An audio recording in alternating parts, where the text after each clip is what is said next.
Nous allons maintenant nous attaquer aux croyances. Vous l'aurez compris, dans cette formation, je tiens à ce que vous deveniez expert du sujet, c'est-à-dire que vous n'ayez pas une approche superficielle et basée simplement sur des clichés. Je vais vous amener dans toutes les subtilités de la compréhension de ce sujet afin que vous ayez une image la plus précise, la plus claire possible au final. Même si, dans cette petite période, je risque peut-être de vous déstabiliser un peu. Alors, la première chose, désinguons les croyances et je vous propose d'y aller à la grenade. D'abord, on croit qu'il est le premier de la classe. Le haut potentiel intellectuel n'est pas nécessairement le premier de la classe. Ça veut dire qu'il peut l'être, mais qu'il peut également être parmi les élèves les plus en difficulté, voire en décrochage scolaire pour certains. On pense qu'il sait tout sur tout. Eh bien non, le haut potentiel intellectuel ne sait pas tout sur tout.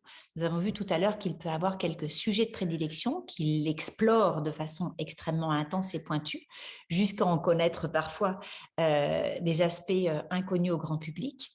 Mais il ne sait pas tout sur tout. Et il a plein de domaines dans lesquels il a beaucoup à apprendre. Il n'est pas nécessairement fort en maths. Il peut l'être, mais il peut détester les maths et même être nul en maths.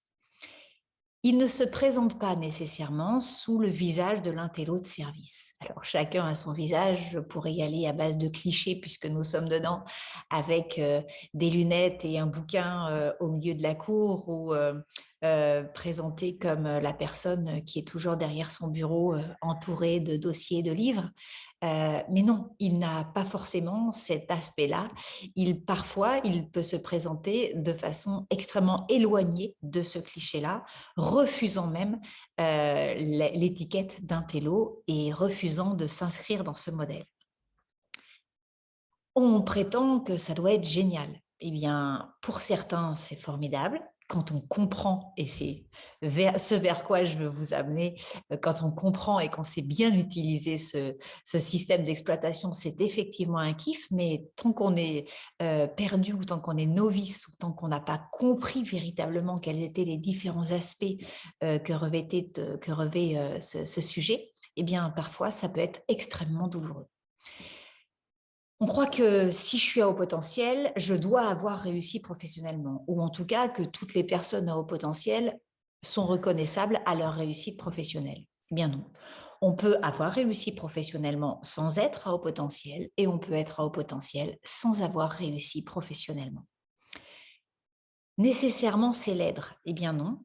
Beaucoup, c'est vrai. Parmi les personnes célèbres, il y a une surreprésentation de personnes à haut potentiel. Mais on peut être à haut potentiel et rester un parfait inconnu et reconnu pour ses talents. Alors effectivement, on peut être reconnu pour ses talents. Encore faut-il les avoir trouvés, encore faut-il les avoir exploités. On peut effectivement avoir mis en exergue, mis en lumière des parties talenteuses de ce mode de fonctionnement. Mais en revanche, on peut être toujours à la recherche, et même à l'âge adulte, et même tardivement, à la recherche de ces talents et ne pas avoir trouvé la forme, la capacité, ne pas s'être senti autorisé dans un premier temps, légitime à exprimer certains talents. Donc, le mot talent est un mot qui parfois fait peur au haut potentiel parce que beaucoup de personnes à haut potentiel ne se vivent pas comme talentueuses, même si souvent, dans leur entourage, on leur reconnaît de nombreux talents. Enfin, à fait de longues études, eh bien, on peut avoir fait de très longues études sans être à haut potentiel intellectuel. Le haut potentiel intellectuel n'est pas toujours le meilleur allié des études. Il est même parfois une entrave à l'acceptation de certaines modalités pédagogiques et de certaines incohérences dans le système.